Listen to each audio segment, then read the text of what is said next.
दोस्तों, बहुत पुराने समय की बात है। विजयगढ़ के राजा वीरेंद्र प्रताप एक दिन शिकार खेलने के लिए जंगल में गए। राजा शिकार खेलते खेलते जंगल में बहुत दूर निकल गए। अचानक मौसम खराब हो गया। आंधी तूफान के कारण कुछ भी नजर नहीं आ रहा था। राजा के सभी सिपाही और उसके साथी बिछड़ चुके थे।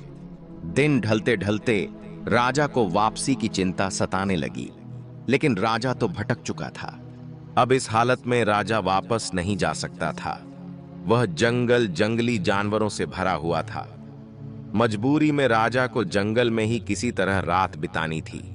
इसीलिए वह किसी सुरक्षित स्थान की खोज करने लगा। चलते चलते उसे एक जगह धुआं उठता दिखाई दिया। आगे जाकर जब राजा ने देखा तो वहां एक झोपड़ी थी।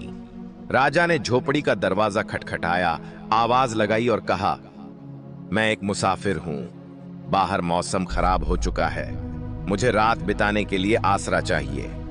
झोपड़ी का दरवाजा खुला और एक बूढ़ा आदमी बाहर आया। वह बड़े ही सम्मान के साथ राजा को अंदर ले गया। उस बूढ़े आदमी की एक जवान और सुंदर बेटी भी थी। वे दोनों बाप बेटी इस जंगल में रहते थे। वह आदमी जंगल से लकड़ियां काट कर शहर में बेचता था। इसी तरह उनका गुजारा चलता था। उसकी बेटी ने राजा के लिए बहुत ही अच्छा खाना तैयार किया। खाना साधारण था, लेकिन स्वाद में बेहद लजीज था। इसके बाद राजा के लिए एक आरामदायक बिस्तर लगाया गया। बूढ़े आदमी और उसकी बेटी ने राजा की बहुत अच्छी तरह से देखभाल की। झोपड़ी में रात गुजारने के बाद सुबह राजा ने उनका धन्यवाद किया और अपने महल लौट आया। राजा अपने महल में तो वापस आ चुका था, लेकिन उसे उस बूढ़े लकड़हारे की खूबसूरत बेटी की बहुत याद आ रही थी, जिसने उसे एक परदेसी मुसाफिर समझकर इतना ख्याल रखा था। इधर राजा की शादी मंत्री की बेटी से होने वाली थी, लेकिन मंत्री की बेटी बहुत घमंडी और चालाक थी। राजा ने उससे शादी करने से साफ इनकार कर दिया और यह फैसला किया कि वह जंगल में रहने वाले उस लकड़हारे की बेटी से विवाह करेगा। इसी तरह राजा और लकड़हारे की बेटी की शादी हो गई। राजा का मंत्री इस बात से बहुत दुखी था और मौके की तलाश में रहने लगा। राजा अपनी रानी के साथ सुखद जीवन बिता रहा था।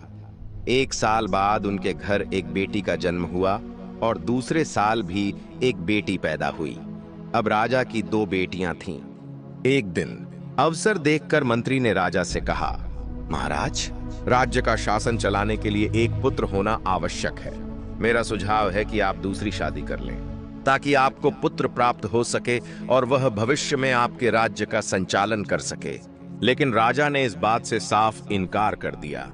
जब मंत्री ने देखा कि उसकी बेटी की शादी राजा से होने के सारे रास्ते बंद हो चुके हैं, तो उसने धीरे धीरे सेनापति और अन्य मंत्रियों को अपने जाल में फंसा लिया।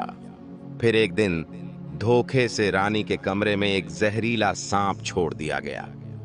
सांप के डसने से रानी की मृत्यु हो गई। उस समय दोनों राजकुमारियां बहुत छोटी थीं, लेकिन राजा ने फिर भी दूसरी शादी नहीं की। जब मंत्री ने देखा कि उसकी साजिशें नाकाम हो रही हैं, तो उसने रसोइयों को भी अपने साथ मिला लिया। एक दिन राजा के भोजन में जहर मिला दिया गया, जिससे राजा की मृत्यु हो गई। इसके बाद मंत्री ने राजगद्दी पर कब्जा कर लिया। राजा की एक पुरानी और वफादार दासी थी, जो यह सब कुछ देख रही थी। उसे अब यह एहसास हो चुका था कि मंत्री जल्दी ही राजकुमारियों को भी मार डालेगा। इसीलिए वह दासी दोनों राजकुमारियों को लेकर रात के अंधेरे में कहीं दूर चली गई। इस तरह एक नेक दिल राजा की जगह अब प्रजा को एक बेरहम और क्रूर लालची राजा मिल चुका था।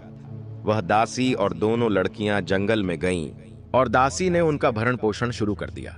समय अपनी गति से बीतता गया और दोनों लड़कियां जवान हो गईं। इसी दौरान एक दिन दासी बहुत बीमार हो गई। जब उसने अपनी मौत को नजदीक महसूस किया, तो उसने दोनों लड़कियों को अपने पास बुलाया और उन्हें बताया कि असल में वह दोनों राजकुमारियां हैं और उनके माँ बाप के साथ जो कुछ भी हुआ था वह सब भी राजकुमारियों को उसने बता दिया। इसके बाद उस नौकरानी की मृत्यु हो गई। नौकरानी के मरने के बाद दोनों लड़कियां बिल्कुल अकेली हो गईं। वे अपने माता पिता को याद करती और बहुत रोती थीं, लेकिन अब कुछ नहीं हो सकता था। होनी तो हो चुकी थी। दिन बीतते गए।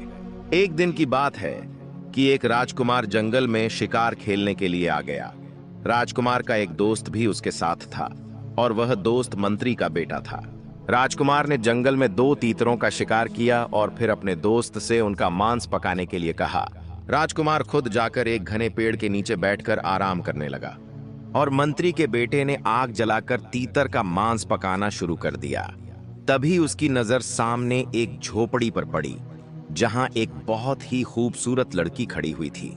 वह लड़की मंत्री के बेटे को बड़ी हैरानी से देख रही थी। जब मंत्री के बेटे ने उस लड़की को देखा तो वह भी हैरान रह गया। सोचने लगा, इस सुनसान जंगल में इतनी सुंदर लड़की कहां से आ गई। मंत्री का बेटा उस लड़की के पास गया और उसे अपने बारे में सारी जानकारी दी। इसी दौरान उसे भोजन के जलने की बू आने लगी। मंत्री का बेटा तुरंत भागकर वापस गया और जब वह वहां पहुंचा तो देखा कि जो वह पकाने का प्रयास कर रहा था वह पूरी तरह से जल चुका था। अब वह बहुत परेशान हो गया तो लड़की ने कहा, हटो, मैं तुम्हारे लिए भोजन बना देती हूं। फिर उस लड़की ने बहुत अच्छे से भोजन बनाकर मंत्री के बेटे को दे दिया।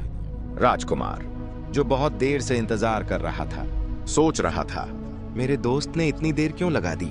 पहले तो वह कभी इतनी देर नहीं लगाता था। मंत्री का बेटा जब पका हुआ भोजन लेकर वहां पहुंचा तो राजकुमार ने जब उस भोजन को खाया तो वह हैरान रह गया। उसने मंत्री के बेटे से पूछा, आज तुमने इतना स्वादिष्ट भोजन कैसे पकाया? आज से पहले तो तुम्हारे हाथ में इतना स्वाद नहीं था। तब मंत्री के बेटे ने उसे बताया, यहाँ से थोड़ी ही दूर पर एक झोपड़ी है जहाँ एक खूबसूरत लड़की रहती है।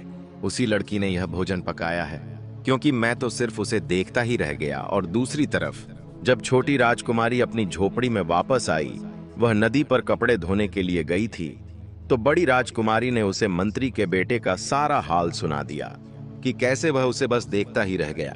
तब छोटी बहन ने बड़ी बहन से कहा, तुम देखना, वह राजकुमार अब जरूर तुम्हें देखने के लिए आएगा। तुम इतनी सुंदर हो कि वह तुम्हें पसंद कर लेगा।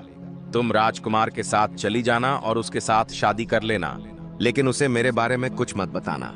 बड़ी राजकुमारी ने सारी बात सुनी और कहने लगी, नहीं, मैं तुम्हें छोड़कर कहीं नहीं जाऊंगी। तब छोटी राजकुमारी ने उसे समझाते हुए कहा, देखो बहन, मैं भी तुम्हारे पीछे ही आऊंगी, लेकिन हमारा यह रिश्ता अब दुनिया के सामने नहीं आना चाहिए। यह कहते हुए वह बाहर गई और जब वह वापस झोपड़ी में आई तो उसके पास बहुत से छोटे छोटे सफेद फूल थे। वह फूल उसने अपनी बहन को देते हुए कहा, जब राजकुमार तुम्हें लेकर जाएगा तो तुम रास्ते में इन फूलों को बिखराते हुए दौड़ आना और मैं इन फूलों का पीछा करते हुए तुम तक पहुंच जाऊंगी। सारी बात समझाने के बाद छोटी बहन झोपड़ी से बाहर निकलकर एक पेड़ के पीछे छुप गई। इतने में ही राजकुमार मंत्री के बेटे के साथ वहां पर आया। जैसे ही उसकी नजर बड़ी राजकुमारी पर पड़ी, वह उसे देखकर उसके प्रेम में पागल हो गया। राजकुमार ने पूछा, आप इस जंगल में अकेली क्यों रहती हैं? राजकुमारी अपनी छोटी बहन द्वारा समझाई हुई बातें याद करते हुए राजकुमार को बताने लगी, मैं यहाँ पर अपने माता पिता के साथ रहती थी। मेरी माँ की मौत हो चुकी है, जबकि मेरे पिता एक लकड़हारे थे। जंगल से लकड़ियां काटकर उन्हें बेचकर हम लोग गुजारा करते थे। कुछ दिन पहले ही मेरे पिता की भी मृत्यु हो गई। वह अब इस दुनिया में नहीं रहे, इसलिए मेरा इस दुनिया में कोई नहीं है। मैं अकेली ही इस जंगल में रहती हूँ। राजकुमार ने जब यह सुना तो फौरन राजकुमारी के सामने शादी का प्रस्ताव रख दिया और उसे अपने साथ चलने के लिए कहने लगा। राजकुमारी उसके साथ जाने के लिए तैयार हो गई। चलते समय राजकुमारी ने एक गठरी उठा ली जिसमें सफेद फूल थे। राजकुमार ने उसे अपने साथ घोड़े पर बिठाया थे और दोनों चलने लगे। रास्ते में बड़ी बहन एक एक करके वह सफेद फूल गिराती जा रही थी। दूसरी तरफ छोटी राजकुमारी पेड़ के पीछे से बाहर निकली और उन सफेद फूलों का पीछा करने लगी। राजकुमार बड़ी बहन को लेकर सीधा महल में पहुंचा और अपने माता पिता के पास लेकर गया। उसने माता पिता को सारी बात बताई और यह भी कहा कि वह इस लड़की से प्रेम करता है और इसी के साथ दूसरी शादी करना चाहता है। असल में राजकुमार की पहले भी एक पत्नी थी, लेकिन वह बहुत घमंडी और नकचड़ी थी। उसकी माँ भी राजमहल में ही रहती थी और अब तक वह राजकुमार को कोई संतान नहीं दे पाई थी। शायद इसी वजह से राजकुमार ने दूसरा विवाह करने का फैसला किया। जब राजकुमार के माता पिता को यह पता चला कि वह दूसरी शादी करने वाला है तो उन्हें बहुत गुस्सा आया। लेकिन दोनों जानते थे कि राजकुमार जिस बात की ठान लेता है वह करके ही रहता है। इसलिए उसने शादी के लिए बनावटी खुशी का इजहार किया और कहने लगी, कितनी खुशी की बात है, राजकुमार की एक बार फिर से शादी होगी और हम दोनों सौतन नहीं बल्कि बहन बनकर रहेंगे। जब राजकुमार की पहली पत्नी ने शादी पर कोई ऐतराज नहीं किया तो बाकी सभी लोग भी राजी हो गए। दूसरी तरफ छोटी बहन फूलों का पीछा करते हुए नगर में आ चुकी थी। पूरे नगर में बड़े उत्सव का माहौल था। छोटी बहन ने एक बूढ़ी औरत से पूछा, माताजी, क्या बात है? हर तरफ खुशहाली छाई हुई है, पूरा राज्य सजा हुआ है।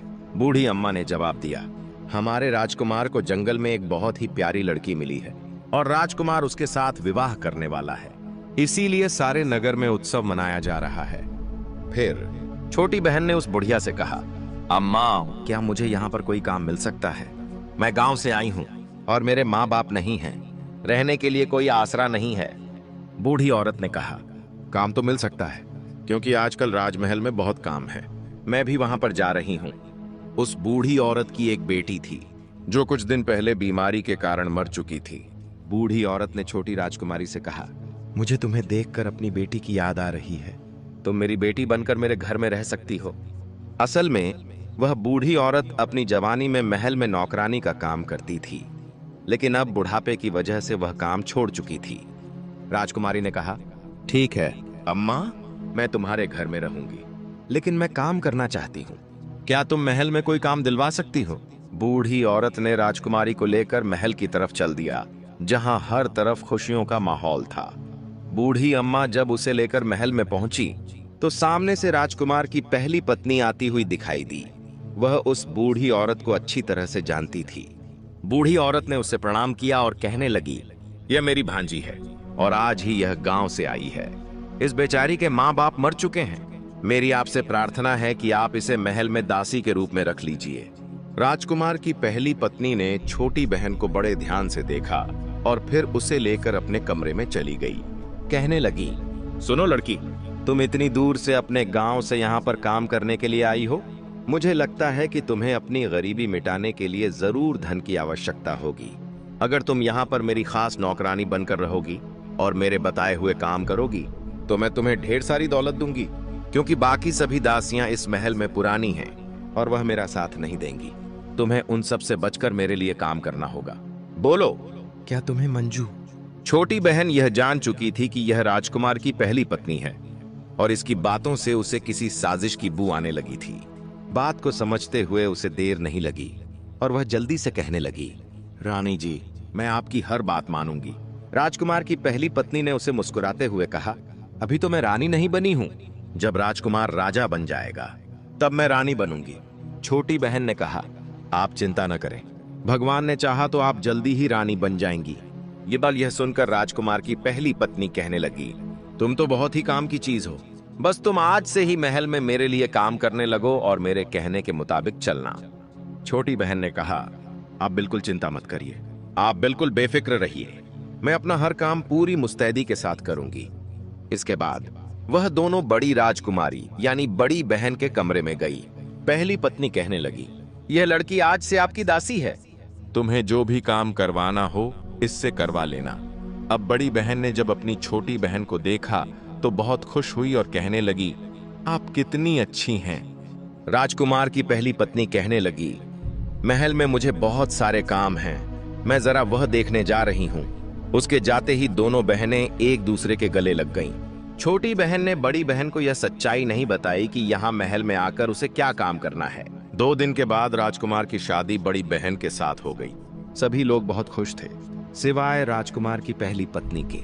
छोटी बहन हमेशा सारा दिन उसके साथ रहती और सोचती रहती कि दूसरी पत्नी से कैसे छुटकारा पाया जाए। कुछ दिनों के बाद बड़ी बहन गर्भवती हो गई। यह खबर राजकुमार की पहली पत्नी के लिए बहुत बुरी थी, क्योंकि अब तक वह राजकुमार को संतान न दे सकी थी। दूसरी तरफ राजा, रानी और राजकुमार बहुत खुश थे। अब तो बड़ी बहन का और भी ज्यादा ख्याल रखा जाने लगा। इधर छोटी बहन राजकुमार की पहली पत्नी के साथ मिलकर यह सोचने लगी कि क्या किया जाए। अब छोटी बहन भी बहुत परेशान रहने लगी। एक दिन मौका देखकर उसने बड़ी बहन से कहा, हमें महल छोड़कर कहीं दूर जाना चाहिए। अब छोटी बहन यह भी नहीं बता सकती थी कि राजकुमार की पहली पत्नी उससे कितना जलती है। वह अगर यह बात बता भी देती तो उसकी बात पर कोई विश्वास न करता, क्योंकि राजकुमार की पहली पत्नी सबके सामने छोटी बहन का बहुत ही ख्याल रखती थी। बड़ी बहन यह बात सुनकर कहने लगी, बहन, मुझे यहाँ पर सभी लोग बहुत ही प्यार करते हैं। मैं तो तुम्हें उसी समय कह रही थी कि तुम भी मेरे साथ महल में चलो, लेकिन तुम नहीं मानी और तुमने ही कहा था कि अपना और मेरा रिश्ता सबसे छुपा कर रखना। तुम अगर कहो तो मैं अभी भी राजकुमार को सारी बात बता देती हूँ कि तुम मेरी छोटी बहन हो। लेकिन अक्लमंद छोटी राजकुमारी जानती थी कि इस सच्चाई को बताने से सभी लोग उसे झूठा ही समझेंगे। लोग सोचेंगे कि हमने मजबूर समझकर जानबूझकर अपना यह रिश्ता छुपाया, और यह भी हो सकता है कि हम दोनों बहनों को षड्यंत्रकारी या जासूस समझे। यही विचार करके छोटी बहन ने बड़ी बहन से कहा, नहीं, तुम अभी किसी को मत बताना। कुछ दिनों के बाद जब बच्चे के पैदा होने का समय आया, राजकुमार की पहली पत्नी ने दाई और छोटी बहन को बहुत सा धन देकर कहा, जैसे ही बच्चा पैदा हो तुम उसे उठाकर मार देना और उसकी जगह पर बिल्ली का बच्चा रख देना। छोटी बहन कहने लगी, यह काम तो मेरे लिए बहुत ही आसान है। फिर जब बच्चे ने जन्म लिया तो दाई ने बेहोश मां यानी कि बड़ी रानी के पास से बच्चे को उठाया और छोटी बहन को दे दिया। उसने कहा, इसे ले जाकर मार दो और उसकी जगह पर बिल्ली के बच्चे को रख दो। छोटी बहन ने जल्दी से बच्चे को कपड़े में लपेटा और छिपते छिपाते पिछले रास्ते से अपने घर पहुंच गई। उसने वह बच्चा बूढ़ी अम्मा को देते हुए कहा, अम्मा, यह बच्चा मेरी बड़ी बहन का है। यह बात तुम किसी से मत बताना। इसे बकरी का दूध पिलाकर पाल लो। मैं शाम तक आकर इसे संभाल लूंगी। बूढ़ी अम्मा ने उससे कोई सवाल नहीं किया, क्योंकि वह बहुत ही जल्दी में थी। छोटी बहन जब महल में वापस आई तो देखा महल में कोहराम मचा हुआ था। दाई ने सबको बताया कि राजकुमार की दूसरी पत्नी ने इंसान की जगह जानवर के बच्चे को जन्म दिया है। यह खबर सुनकर सब लोग हैरान और दुखी थे। बड़ी बहन रोती जा रही थी और कह रही थी, यह सब झूठ है, लेकिन किसी ने उसकी बात नहीं मानी और न ही कोई उससे बात कर रहा था। छोटी बहन ने एक बार फिर अपनी बड़ी बहन से कहा, तुम मेरे साथ चलो, हम इस महल को छोड़कर अपनी दुनिया बसाएंगे। पर वह नहीं मानी और कहने लगी, मैं राजकुमार से बहुत प्यार करती हूँ, इसलिए मैं उसे छोड़कर कहीं नहीं जाऊंगी। छोटी बहन रोते हुए वापस अपने घर आ गई और उसने बूढ़ी अम्मा को सारा हाल बता दिया। इस पर अम्मा ने कहा, बेटी, अब जो होना था वह हो चुका है। हम दोनों मिलकर इस बच्चे को पालेंगे। समय आने पर यदि ईश्वर ने चाहा तो सब कुछ ठीक हो जाएगा।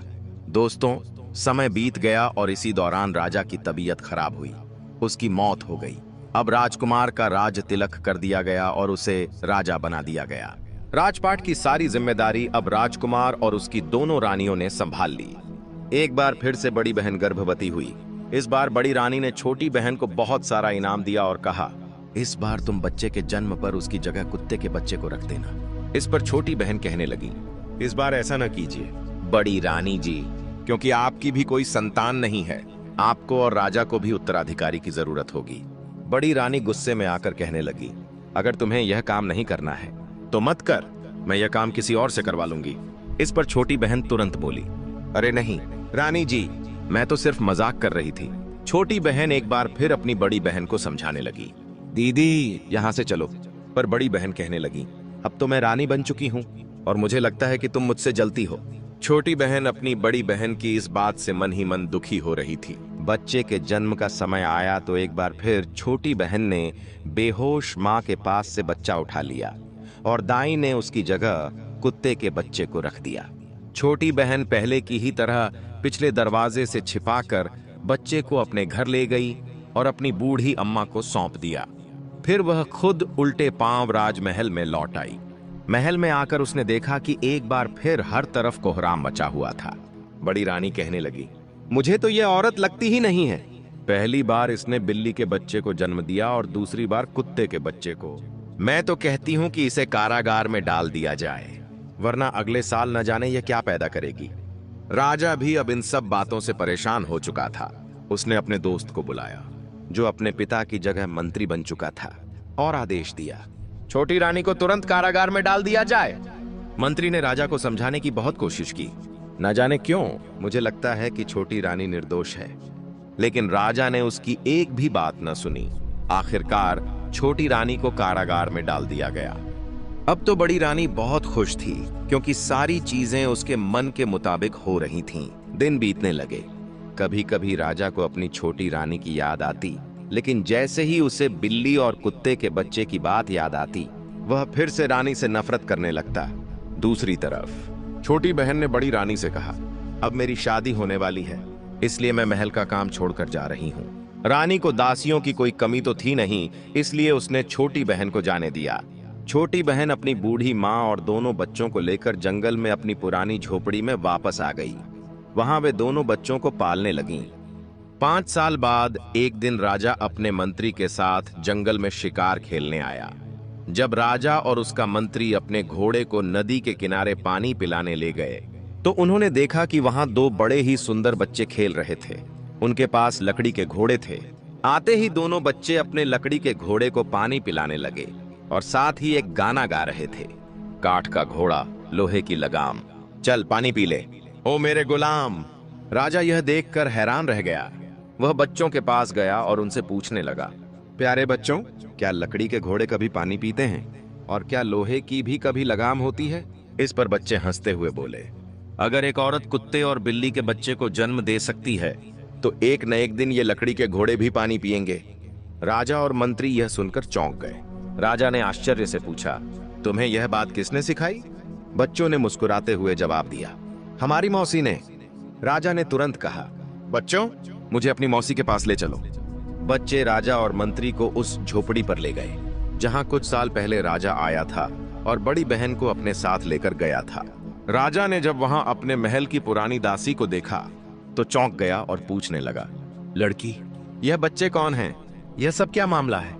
छोटी बहन ने राजा से कहा, आप कुछ साल पहले यहां से जिस लड़की को लेकर गए थे, मैं उसकी बहन हूं। मुझे इस बात का अंदेशा था कि राजमहलों में अक्सर साजिशें की जाती हैं, षड्यंत्र रचे जाते हैं। राजा ने पूछा, तुम्हें पहले से यह अंदेशा क्यों था? वह कहने लगी, हम भी कोई साधारण लोग नहीं हैं, बल्कि हम दोनों बहनें राजकुमारियां हैं। हमारे पिता भी आपकी ही तरह राजा थे।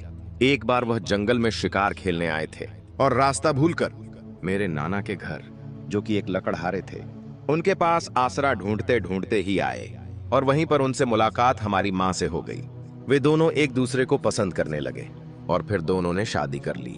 लेकिन महल में न सिर्फ हमारी माँ के खिलाफ षड्यंत्र रचा गया, बल्कि हमारे पिता को भी उसका शिकार होना पड़ा। और इसी तरह से षड्यंत्रों ने हमारे माता पिता को भी मार डाला। हमारे महल में एक दासी थी जिसने हमें यहाँ पर किसी तरह से बचा कर ले आई। इसके बाद हम इस जंगल में रहने लगे। इसलिए मैंने अपनी बहन से कहा था कि वह हमारे रिश्ते के बारे में किसी को ना बताए। अगर महल में सब कुछ ठीक ठाक चल रहा होता तो मैं कुछ ही समय के बाद सभी को सच्चाई बता देती। लेकिन महल में पहुंचते ही मुझे इस बात का पता लग चुका था कि बहुत ही जल्दी मेरी बड़ी बहन के खिलाफ साजिश होने वाली है, क्योंकि आपकी पहली पत्नी ने भाग्यवश मुझे ही यह सब काम करने के लिए चुना था।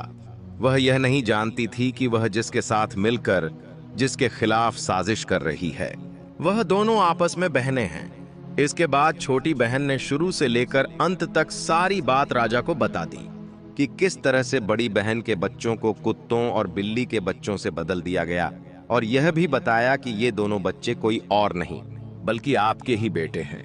राजा ने दोनों बेटों को अपने गले से लगा लिया और सभी की आंखों में आंसू बहने लगे। सारी सच्चाई जानने के बाद राजा को बहुत गुस्सा आया और वह कहने लगा कि अब बड़ी रानी को वह नहीं छोड़ेगा। लेकिन छोटी बहन ने उसे रोक लिया और कहा कि वह छोटी रानी की अपराधी है। पहले तो आप छोटी रानी को कारागार से निकालिए, इसके बाद छोटी रानी को यह अधिकार दीजिए कि वह बड़ी रानी के लिए सजा निश्चित करें। राजा को उसकी यह सलाह बहुत पसंद आई और छोटी बहन अच्छी तरह से जानती थी कि उसकी बड़ी बहन बहुत नेक दिल और दयालु है और वह राजा की पहली पत्नी को माफ कर देगी, क्योंकि सजा देने से वह समय वापस नहीं आ सकता था जो छोटी रानी ने कारागार में गुजारा था। राजा ने अपने दोनों बच्चों को घोड़े पर बिठाया और फिर मंत्री को आदेश दिया कि वह राजकुमारी को अपने घोड़े पर बिठा ले, क्योंकि राजा ने यह भांप लिया था कि मंत्री की नजरों में राजकुमारी के लिए बहुत प्यार उमड़ रहा था। इसके बाद वे सभी महल में पहुंचे तो राजा ने सबसे पहले बड़ी रानी की बेड़ियां खुद जाकर कारागार में छोटी रानी के सामने उतार दी। फिर राजा ने हाथ जोड़कर माफी मांगते हुए कहा, रानी, मुझे माफ कर दो। मुझे सारी सच्चाई का पता चल चुका है और मैं तुम्हें आजाद करने के लिए यहाँ आया हूँ। छोटी रानी को कैद से निकाला गया और बड़ी रानी को उसके सामने पेश किया गया। मंत्री ने सबके सामने एक बार फिर से सारी सच्चाई बयान की। छोटी रानी को जब उसके बच्चे और छोटी बहन मिल गए तो वह उनके गले लगकर रोने लगी। फिर राजा ने कहा, रानी, आज तुम्हारे पास अधिकार है कि तुम बड़ी रानी को सजा दो। मगर छोटी रानी ने यह कहकर उसे माफ कर दिया कि गुजरा हुआ समय वापस नहीं आ सकता, और दूसरा, यह सब मेरे भाग्य में लिखा हुआ था, इसलिए मैं इसे कोई सजा नहीं दूंगी। अजब बड़ी रानी, जो कि थर-थर कांप रही थी, यह बात सुनी तो वह रोते हुए छोटी रानी के पैरों में गिर पड़ी और कहने लगी, तुमने मुझे माफ करके मुझ पर बहुत उपकार किया है। अब तो पूरे महल में उत्सव की तैयारी होने लगी। इसी मौके पर मंत्री ने राजा के सामने अपनी छोटी राजकुमारी से शादी का प्रस्ताव रखा। राजा ने मुस्कुराते हुए छोटी राजकुमारी की तरफ देखा। छोटी राजकुमारी ने शर्माते हुए अपनी नजरें झुका ली। कुछ दिनों बाद बड़ी धूमधाम से छोटी राजकुमारी और मंत्री का विवाह हो गया। इसके बाद वे एक खुशहाल जिंदगी जीने लगे। दोस्तों, मुझे उम्मीद है कि इस कहानी से आपको कुछ सीखने को मिला होगा। अगर वीडियो अच्छी लगी हो तो वीडियो को लाइक और कमेंट में जय माता दी अवश्य लिखें। हम आपसे मिलते हैं किसी और नई वीडियो में। तब तक के लिए अपना ख्याल रखना। जय माता दी।